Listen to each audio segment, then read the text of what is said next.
हाँ,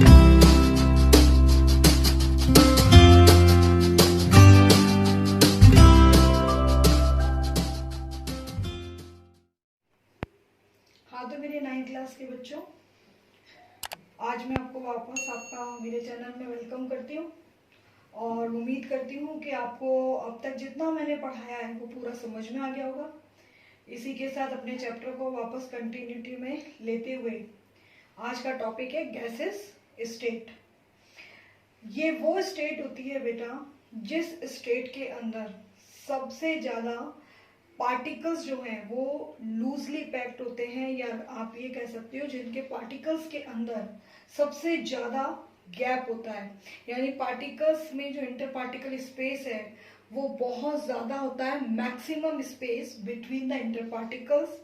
और second thing बेटा, इनके अंदर फोर्स ऑफ अट्रैक्शन सबसे come and force of repulsion सबसे ज्यादा। ध्यान देना, तीन चीजें इसमें मेन होती हैं। पहली फर्स्ट होता है पार्टिकल्स, जो इंटर पार्टिकल स्पेस है वो मैक्सिमम होता है।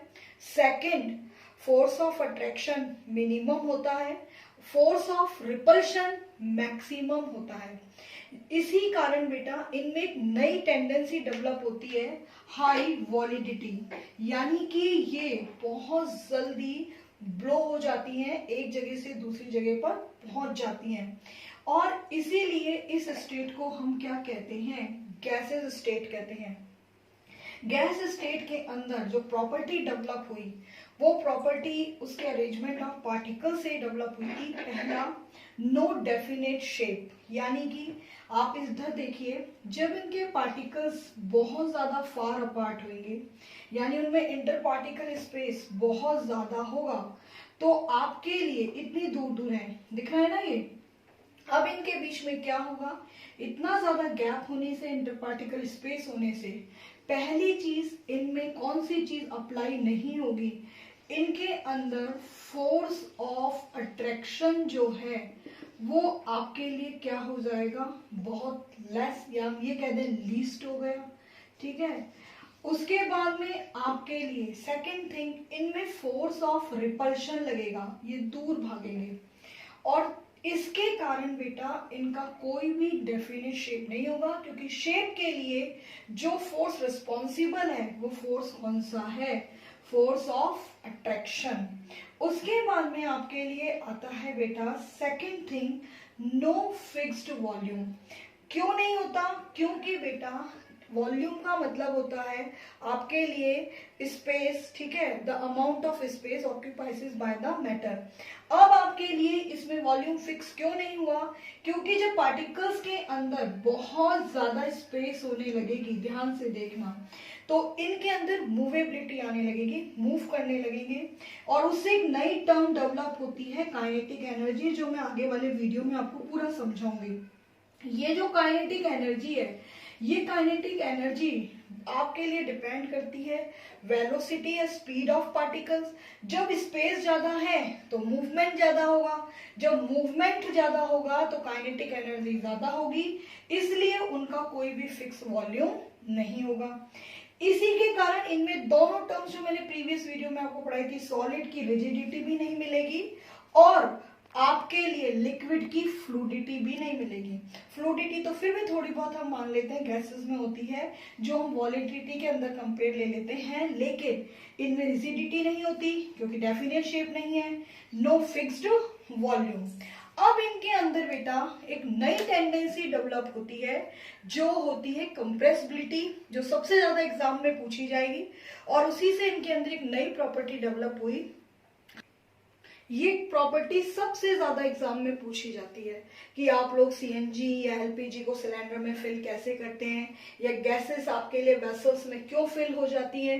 केवल इसके लिए जो प्रॉपर्टी रिस्पॉन्सिबल है उस प्रॉपर्टी को हम लोग, मैं यहाँ लिख रही हूँ टर्म, जरा ध्यान से देख लेना, कंप्रेसिबिलिटी।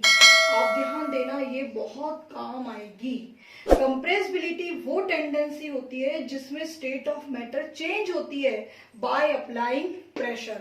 देखो बेटा, गैसेस के अंदर जो पार्टिकल्स हैं वो फार अपार्ट होते हैं, बहुत दूर दूर होते हैं। जब इनके ऊपर हम प्रेशर को अप्लाई करते हैं तो जैसे ही हम प्रेशर अप्लाई करते हैं तो उनमें जो पार्टिकल्स में फोर्स ऑफ रिपल्शन लग रहा होता है वो धीरे धीरे फोर्स ऑफ अट्रैक्शन में आने लगता है। यानी किसी पर हम कंटिन्यूटी से प्रेशर लगाते हैं, उसको इमोशनली अत्याचार करते हैं उस पर, भाई तू पास आ पास आ पास आ, धीरे धीरे बेचारे वो पार्टिकल्स में क्रिएट होने लगता है force of attraction.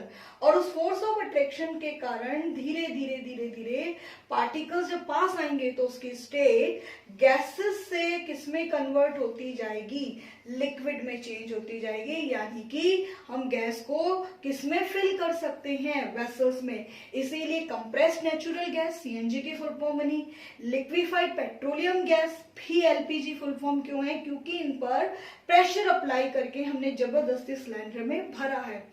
Thermal expansion, अब ये क्या होता है, थर्मल एक्सपेंशन का मतलब होता है फैलना, थर्मल का मतलब होता है टेम्परेचर। देखो बेटा, एक चीज ध्यान रखना, प्रेशर और टेम्परेचर हमेशा एक दूसरे के अपोजिट होते हैं। जब आपके लिए प्रेशर बढ़ेगा, जैसे ही आप प्रेशर जो आपके लिए होता है प्रेशर, वो हमेशा आपके लिए क्या होगा, pressure is inversely proportional to temperature.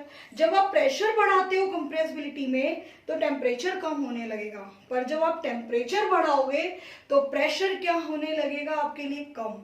इसीलिए जो पार्टिकल्स पास थे वो दूर भी जा सकते हैं। इसीलिए जैसे ही हम गैसेस को गर्म करते हैं तो वो एक्सपेंड होने लगती है, फैलने लगती है। इसके लिए आप लोगों ने छोटे क्लासेस में बलून वाला एक्सपेरिमेंट भी करा होगा कि गर्म पानी के अंदर एक एम्प्टी बॉटल के ऊपर हम बलून लगा दे और जैसे ही उसको हम गर्म पानी में रखेंगे उस एम्प्टी बॉटल को, तो बलून जो होगा ब्लो होगा। क्यों? क्योंकि गैस तो है ना उसके अंदर, उसमें जो एयर है वो आपके लिए एक्सपेंड होएगी और वो बैलून में जाएगी और बैलून क्या होने लगेगा, धीरे धीरे ब्लो होने लगेगा। इसी तरीके से एक और प्रॉपर्टी आ गई, लो डेंसिटी। आपके लिए गैसेस की डेंसिटी कंपेयर ऑफ सॉलिड और लिक्विड के सबसे कम होती है। कम होने के कारण ही बेटा एक क्वेश्चन जो बहुत ज्यादा पूछा जाता है बड़े आपके बोर्ड्स में कि why does balloon of hydrogen fly, कि हमेशा जो हाइड्रोजन के बैलून्स होते हैं वो उड़ते क्यों हैं। वो इसलिए उड़ते हैं, एक तो बैलून क्यों उड़ रहे हैं, क्योंकि हाइड्रोजन एक गैस है, गैस है तो पार्टिकल्स बहुत दूर दूर हैं, फार अपार्ट है, फोर्स ऑफ अट्रैक्शन उनके अंदर है नहीं। और दूसरी चीज, उनकी डेंसिटी कैसी है, बहुत कम, इसलिए वो कहाँ जाते हैं, सीधे ऊपर चले जाते हैं। इस तरीके से बेटा मैंने आपको 3 स्टेट पढ़ा दी अपने तीनों वीडियोस में, सॉलिड, लिक्विड और गैस। तीनों को मैंने कंपेरेबिलिटी अलग अलग पढ़ाया है। और वीडियोस के जैसे और जो आप वीडियोस देखते हो चैनल पे, उनकी तरह मैंने खिचड़ी पका के एक सा नहीं बताया। तीनों के अंदर मैंने अलग अलग समझाए हैं। कोशिश करिए कि आपको इनके अंदर बिल्कुल समझ में आ जाए। फिर भी अगर आपको कोई प्रॉब्लम आती है तो आप मुझे कमेंट बॉक्स में लिखिए, मैं आपकी प्रॉब्लम सॉल्व करूंगी। और इस चैप्टर से रिलेटेड जो क्वेश्चंस हैं वो आपको जल्दी से जल्दी उनके क्वेश्चंस और आंसर्स आपको प्रोवाइड करा दिए जाएंगे, ठीक है।